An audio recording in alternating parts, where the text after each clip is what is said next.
Moral merupakan sikap atau tindakan yang dimiliki oleh setiap individu yang bersifat positif, seperti bersopan santun sesuai dengan norma yang ada di dalam suatu masyarakat.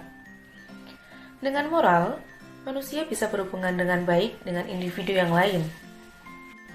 Secara umum, moral merupakan sesuatu yang berhubungan dengan prinsip-prinsip tingkah laku, akhlak, budi pekerti, dan mental yang dapat membentuk seseorang untuk bisa menentukan apa yang baik dan yang buruk. Nah, di era 4.0 atau era keempat ini, yaitu di mana teknologi seperti kecerdasan buatan, kendaraan otonom dan internet mempengaruhi kehidupan manusia, termasuk dalam perkembangan karakter atau moral saat ini. Generasi sekarang atau generasi milenial saat ini telah terjadi berbagai persoalan yang menghambat pengembangan pendidikan karakter peserta didik. Persoalan tersebut diantara yakni berasal dari diri peserta itu sendiri, faktor internal, dan berasal dari luar, yaitu faktor eksternal. Faktor internal meliputi naluri, kebiasaan, keturunan, keinginan atau kemauan keras, dan hati nurani. Sedangkan faktor eksternal meliputi pergaulan bebas, adanya pengaruh gawai, pengaruh negatif televisi, pengaruh keluarga, dan pengaruh sekolah. Tahapan perkembangan moral. Tahapan perkembangan moral adalah ukuran yang dibuat untuk mengukur tinggi rendahnya moral seseorang berdasarkan perkembangan pikiran atau kognitif, perasaan, dan penalaran moral. Menurut Kornberg, tahapan moral yaitu yang pertama, tingkat 1 prakonvensional 4-9 tahun. Di tingkat ini, cara penilaian moralitas dari suatu tindakan fisik secara langsung. Kemudian ada tingkat konvensional, yaitu usia 10-15 tahun.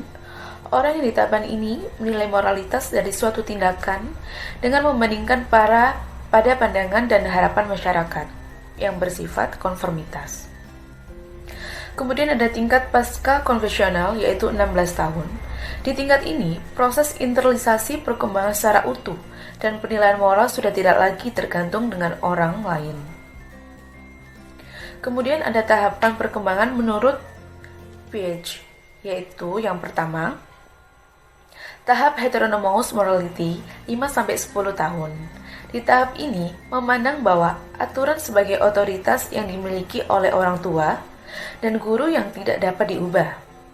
Kemudian ada tahap autonomous morality, 10 tahun ke atas. Di tahap ini, anak sudah tumbuh melalui kesadaran bahwa semua orang berbeda-beda dalam memilih tindakan moral. Selanjutnya saya di sini akan membahas mengenai aspek-aspek apa saja sih yang mempengaruhi perkembangan moral. Sebelum itu, izinkan saya untuk memperkenalkan diri terlebih dahulu. Perkenalkan, nama saya Sarli Aditya dengan NIM akhir 021. Aspek-aspek yang mempengaruhi perkembangan moral ada 7. Yang pertama ada empati. Anak yang memiliki empati cenderung sensitif, menunjukkan kepekaan pada kebutuhan dan perasaan orang lain, membaca isyarat nonverbal orang lain dengan tepat dan bereaksi dengan tepat, menunjukkan pengertian atas perasaan orang lain, berperilaku menunjukkan kepedulian ketika seseorang diperlakukan tidak adil. 2. Nurani.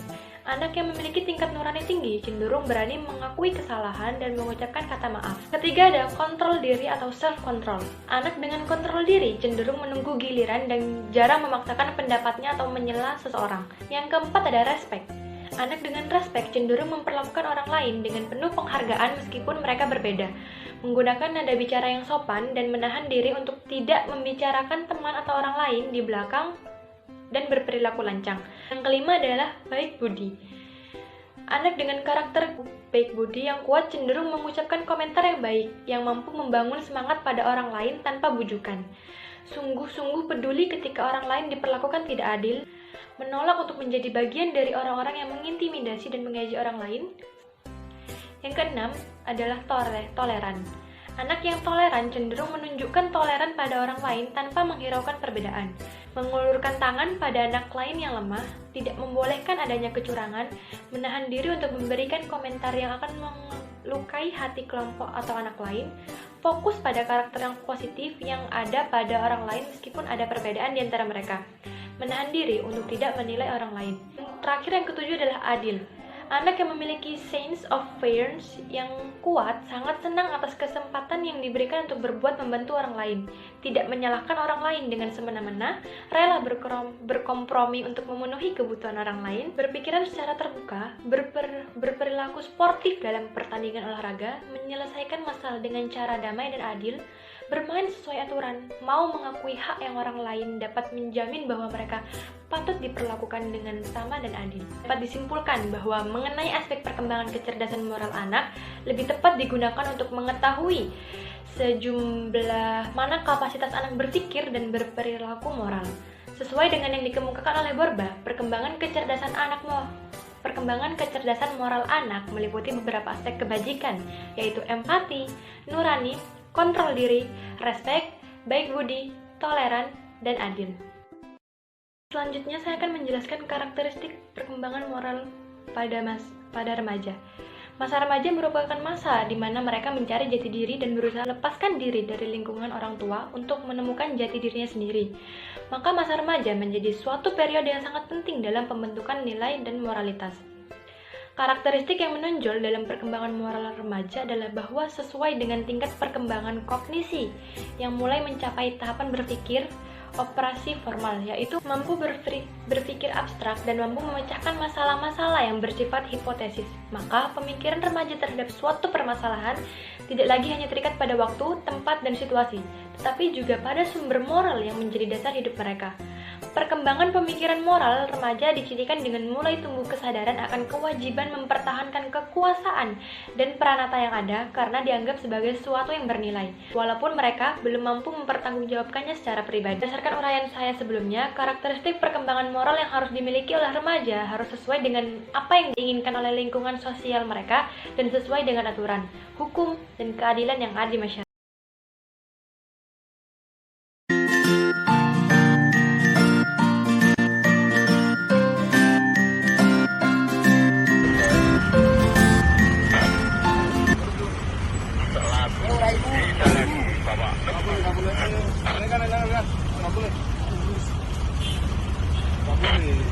Harus pakai helm. Kalau nggak pakai helm, bahaya. Nanti diambil helmnya. Setelah itu baru pakai. Helm ditobrak ke belakang. Ini masuk aja masuk ada kok. Ayo coba itu. Itu pengamannya, Anu, pakai koko. dia pelindung kepalanya itu. Hatinya bawa STNK enggak? Saya enggak. Hah? Belum kasih itu. Nah, iya, tapi kalau berkendara harus dilengkapi dengan helm. Ini ke kantor dulu, nanti suruh ibunya ambil helm.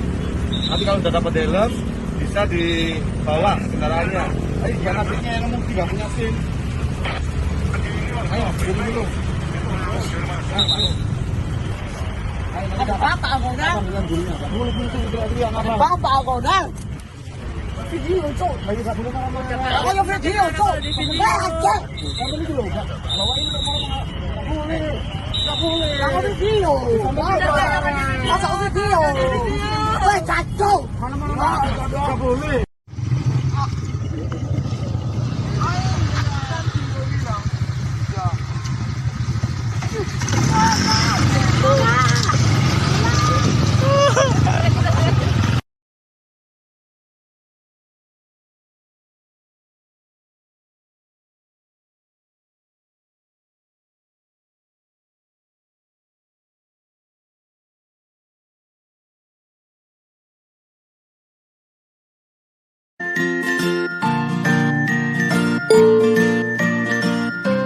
Melihat contoh perkembangan moral yang buruk sebelumnya, maka diperlukan upaya pengembangan pendidikan moral peserta didik. Dalam upaya pengembangan moral peserta didik, guru dan orang tua dapat berkolaborasi. Tentunya pelaksanaan pendidikan moral membutuhkan kerjasama dari berbagai pihak, yaitu orang tua yang berperan penting di rumah dan guru yang berperan penting di sekolah. Melalui revolusi industri 4.0 ini, peran orang tua dalam perkembangan anak merupakan hal yang sangat penting dalam menanamkan moral anak. Bukan dengan membatasi perkembangan anak, namun melainkan dengan memantau, membimbing, dan mengarahkan setiap hal yang dilakukan oleh anak tentang baik dan buruknya hal tersebut apabila dilakukan. Pendidikan dini dimulai saat anak masih dalam kandungan. Seorang ayah harus selalu melakukan interaksi atau berbicara kepada anak sambil menyentuh perut ibunya dengan mendengarkan lantunan ayat suci Al-Quran kepada calon bayi. Dari hal-hal sederhana itu, orang tua sudah melakukan pendidikan kepada anak. Dengan demikian, saat anak itu lahir dan tumbuh kembang setiap harinya, tingkah laku anak akan mudah dipantau dan perkembangan moral anak semakin hari akan semakin menjadi baik. Beberapa sikap orang tua yang perlu diperhatikan sehubungan dengan perkembangan moral anak, diantaranya yaitu yang pertama, konsisten dalam mendidik anak. Ayah dan ibu harus memiliki sikap dan perlakuan yang sama dalam melarang atau membolehkan tingkah laku tertentu kepada anak. Suatu tingkah laku anak yang dilarang oleh orang tua pada suatu waktu harus juga dilarang apabila dilakukan pada waktu lain. Yang kedua, sikap orang tua dalam keluarga. Secara tidak langsung, sikap orang tua terhadap anak, sikap ayah terhadap ibu atau sebaliknya, dapat mempengaruhi perkembangan moral anak, yaitu melalui proses peniruan atau imitasi. Sikap orang tua yang keras atau otoriter cenderung melahirkan sikap disiplinisme pada anak. Sedangkan sikap yang acuh tak acuh atau sikap masa bodoh cenderung mengembangkan sikap kurang bertanggung jawab dan kurang memperdulikan norma pada diri anak. Sikap yang sebaiknya dimiliki oleh orang tua adalah sikap kasih sayang, keterbukaan, musyawarah atau dialogis. Tentunya interaksi dalam keluarga turut mempengaruhi perkembangan moral pada anak. Yang ketiga adalah penghayatan atau pengamalan agama yang dianut. Orang tua merupakan panutan atau teladan bagi anak, termasuk panutan dalam mengamalkan ajaran agama. Orang tua yang menciptakan iklim yang religius atau agamis dengan cara memberikan ajaran atau bimbingan tentang nilai-nilai agama kepada anak, maka anak akan mengalami perkembangan moral yang baik. Dan yang keempat adalah sikap konsisten orang tua dalam menerapkan norma. Orang tua yang tidak mau anaknya berbohong atau berlaku tidak jujur, maka mereka harus menjauhkan dirinya dari perilaku berbohong atau tidak jujur. Apabila orang tua mengajarkan kepada anak agar berperilaku jujur, bertutur kata yang sopan, bertanggung jawab, atau taat beragama, tetapi orang tuanya sendiri menampilkan perilaku yang sebaliknya, maka anak akan mengalami konflik pada dirinya dan akan menggunakan ketidakkonsistenan orang tua itu sebagai alasannya untuk tidak melakukan apa yang diinginkan orang tuanya. Bahkan mungkin dia akan perilaku seperti orang tuanya. Tidak hanya orang tua, guru juga dapat menanamkan nilai moral kepada peserta didik melalui penyisipan 10 nilai moral, yaitu nilai religius, kejujuran, keadilan, kemandirian, sosial, tanggung jawab, daya juang, nilai gender, nilai demokrasi, dan nilai penghargaan terhadap lingkungan. Dalam penanaman moral bagi peserta didik, bisa dimulai dengan pembiasaan terhadap hal positif yang kemudian diterapkan dalam proses pembelajaran. Setelah kegiatan pembelajaran dilakukan, kemudian akan dilanjutkan ke dalam kegiatan ekstrakurikuler. Dengan begitu, pembiasaan terhadap hal positif pada lingkungan sekitar mampu menanamkan moral secara langsung kepada peserta didik. Jadi, penanaman moral ditanamkan dengan penyisipan saat kegiatan pembelajaran di sekolah.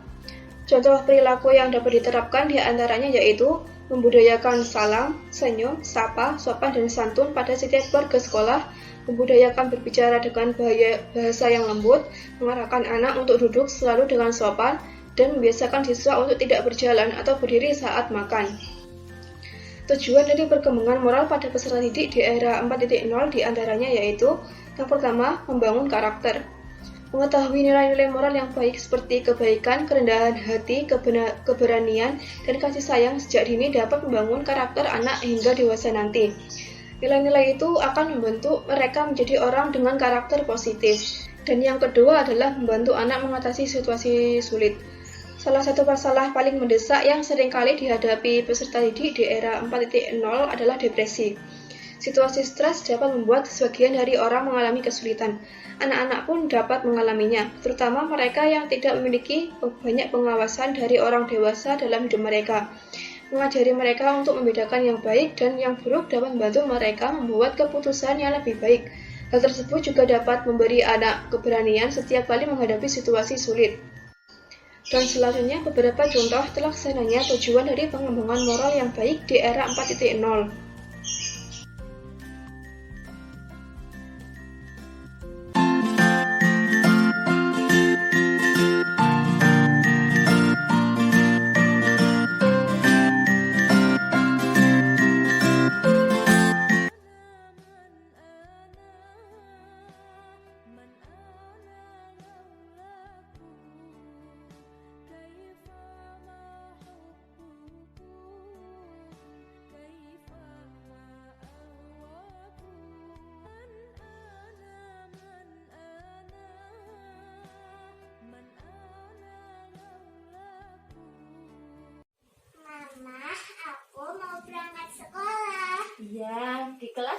sama ibu guru ya. Hati-hati di jalan. Assalamualaikum. Waalaikumsalam.